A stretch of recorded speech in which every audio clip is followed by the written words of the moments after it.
अध्यात्म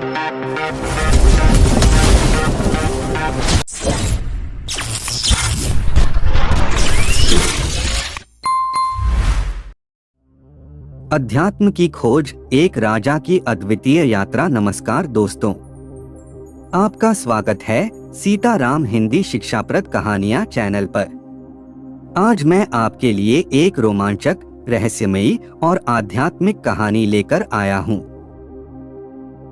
यह कहानी एक ऐसे राजा की है जिसने धन, वैभव और शक्ति होने के बावजूद सच्ची शांति की तलाश में एक गहन और रहस्यमयी यात्रा की। तो चलिए कहानी शुरू करते हैं, लेकिन वीडियो को लाइक और चैनल को सब्सक्राइब करना न भूलें। प्रस्तावना। बहुत समय पहले हिमालय की तलहटी में एक छोटा राज्य था जहां राजा रुद्रसेन का शासन था।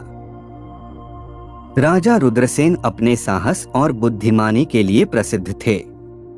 उनका राज्य खुशहाल था, प्रजा उनसे प्रसन्न थी और उनके पास किसी भी भौतिक वस्तु की कमी नहीं थी।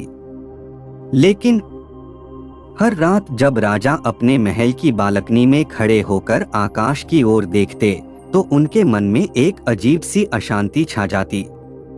वह सोचते, मेरे पास सब कुछ है, फिर भी मैं इस गहरी बेचैनी से क्यों जूझ रहा हूँ। राजा ने अपने मंत्रियों, विद्वानों और ज्योतिषियों से इस बारे में पूछा, लेकिन कोई संतोषजनक उत्तर नहीं मिला। साधु का आगमन, एक रहस्यमय मिलन। इसी बीच राज्य में यह खबर फैली कि हिमालय से एक महान साधु महाराज आए हैं। कहते हैं कि वे एक सिद्ध योगी हैं जिन्होंने आत्मज्ञान प्राप्त किया है। साधु महाराज के बारे में कई कहानियां प्रचलित थीं। कुछ लोग कहते कि वह भविष्य देख सकते हैं, कुछ लोग कहते कि उन्होंने कई अद्भुत चमत्कार किए हैं।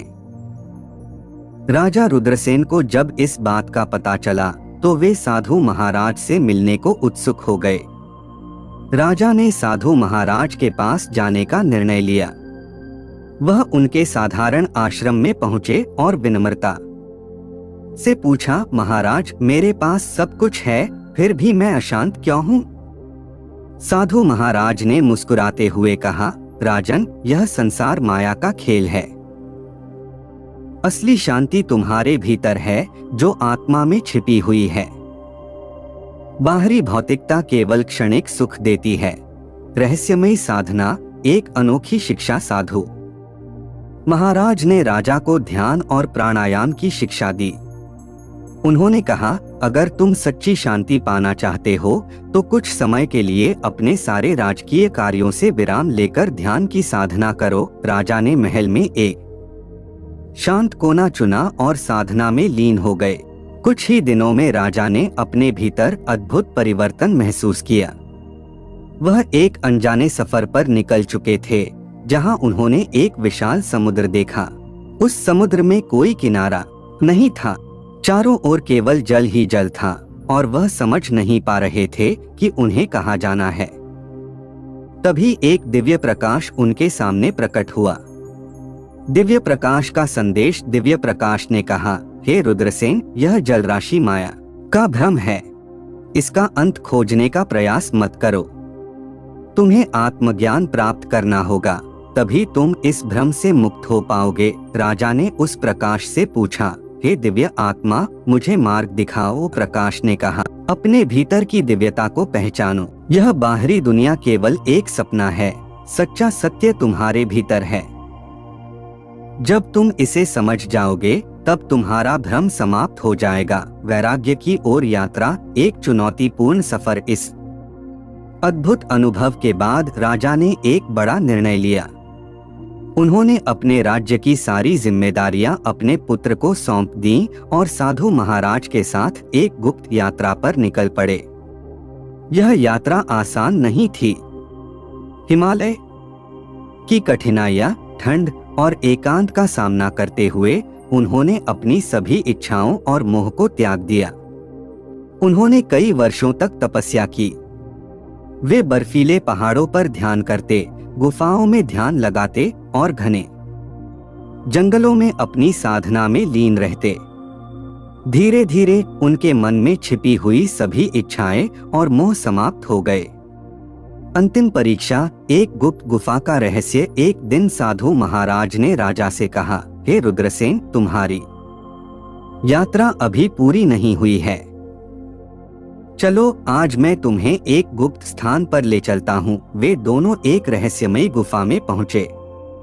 गुफा के अंदर अंधेरा और रहस्यमय सन्नाटा था। साधु महाराज ने कहा, राजन, इस गुफा में ध्यान लगाओ और अपने सत्य का साक्षात्कार करो। राजा ने आंखें बंद कर लीं और ध्यान की गहरी अवस्था में पहुंच गए। अचानक उन्होंने देखा कि वह अपने महल में वापस आ गए हैं। वहां की भव्यता, ऐश्वर्य और उनके परिवार के चेहरे देखकर वह चौंक गए। लेकिन जैसे ही उन्होंने उस दृश्य को छूने का प्रयास किया, वह एक धुएं की तरह गायब हो गया।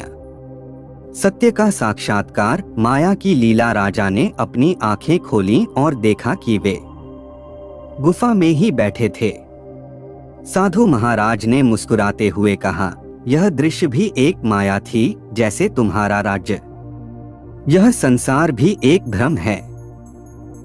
जब तक तुम इसे वास्तविक मानते हो, तब तक तुम इसके बंधन में फंसे रहोगे।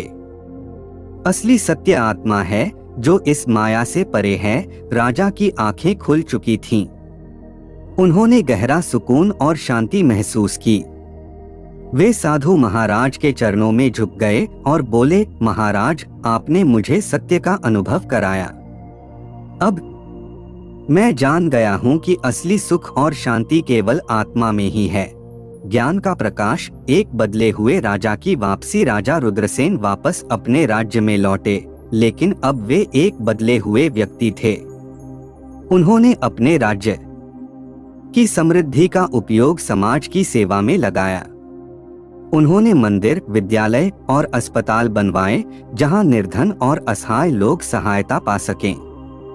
उनका महल अब केवल एक निवास स्थान नहीं था, बल्कि एक ज्ञान का केंद्र बन गया था। दूर दूर से लोग आत्मज्ञान की प्राप्ति के लिए उनके पास आते थे। राजा अब एक गुरु के रूप में विख्यात हो चुके थे। उपसंहार, एक दिव्य यात्रा का अंत। राजा रुद्रसेन की यह आध्यात्मिक यात्रा केवल उनकी नहीं थी, बल्कि यह हर आत्मा की यात्रा का प्रतीक है। यह हमें सिखाती है कि सच्ची शांति और सुख केवल आत्मज्ञान में ही संभव है। बाहरी भौतिक सुख क्षणिक होते हैं, लेकिन आत्मा की शांति अनंत होती है। अगर आपको यह कहानी पसंद आई हो तो वीडियो को लाइक और चैनल को सब्सक्राइब जरूर करें। ऐसी और भी ज्ञानवर्धक और प्रेरणादायक कहानियों के लिए जुड़े रहें हमारे साथ। धन्यवाद। ध्यान दें, इस कहानी का उद्देश्य आपको आध्यात्मिकता और आत्मज्ञान के महत्व को समझाना है। आप भी अपनी जीवन यात्रा में इस सत्य की खोज कर सकते हैं और अपने भीतर की शांति को अनुभव कर सकते हैं।